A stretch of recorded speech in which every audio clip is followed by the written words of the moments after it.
So, in this lesson, I'm going to talk about some roadblocks. We talked about the support systems, really, really important, but there's things that you do to yourself. So, I'm going to drop this article in so you can read it and kind of think about it yourself, but we'll go through a couple of these. First of all, remember, you've developed some poor habits, and it's going to take a while to flip them around, and it's not going to be done overnight. It just is what it is. You're worried about being a social pariah, and I totally get that. I'm in, book clubs, and I have things I do that are social that always include drinking wine, and I might be in a weight loss stage. I've got to figure out how to navigate that and not be, sitting there the one that's always turning away the birthday cake and stuff. I have to figure out how to navigate these hurdles. I'm also, you could get fearful of fat, of gaining that fat back. So when you get stressed, you might eat for comfort. You've got to navigate that and figure out why you're doing that. Are there different habits that you can build on? You're stuck on what worked long time ago, but might not be working today. So understand that it's time to be flexible and learn new things. You might even think, why bother?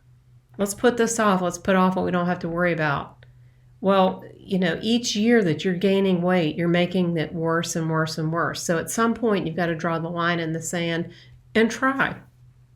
I know this feeling. You're too embarrassed to go to the gym. Well, I tell you what, while I've been doing this getting my food straight, I have put the whole gym thing on the back burner because I want to focus on getting my food straight. And then when all the weight is off of my achy knees, every time I would try to use exercise to lose weight, I would hurt my knees. And then I'd have to go to physical therapy and I'd spend thousands of dollars. It's absolutely crazy. It was a vicious cycle. And it made it so that when I exercised, it hurt. I didn't enjoy it. So I decided to put that on the back burner. I had to get my food stuff straight first.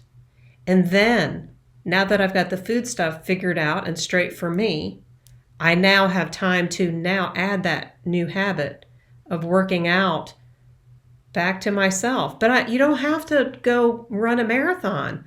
Walk around the block. The exercise part is you do not have to overdo the exercise. You do need to keep your muscles, you need to work on your muscles and so forth. And that's another lesson for another day. And that's not at all my expertise. But do not, while you're getting your food straight, don't worry about the gym. Don't worry about showing up at the gym overweight and feeling terrible. Do that after you lose your weight and then work on building your muscle back. This is a bad way of thinking. I remember going through some counseling when I was having terrible marriage. Black or white, all or nothing thinking is destructive. That is just not, there is gray. There is gray. Just because you're on this plan and you make a mistake, oh, that's it. I'm over. I quit. No, you get back on the horse and you go back to the plan that you knew that worked. You don't have to give up. It's not all or nothing. You can have a good plan and try to do 80% of that plan. That's a good grade. Don't beat yourself up for making a mistake. If you're depressed, that is obviously going to hold you back. You've got to fight it and you've got to want it. You've got to deal with your depression. And then another one is constantly comparing yourself to others. You are your own self. Don't compare yourself to someone else. Their journey is going to be way different than yours.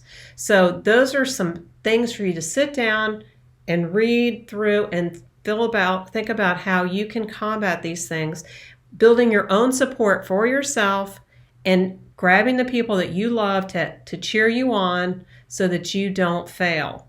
But it is up to you. You can't count on anybody but you.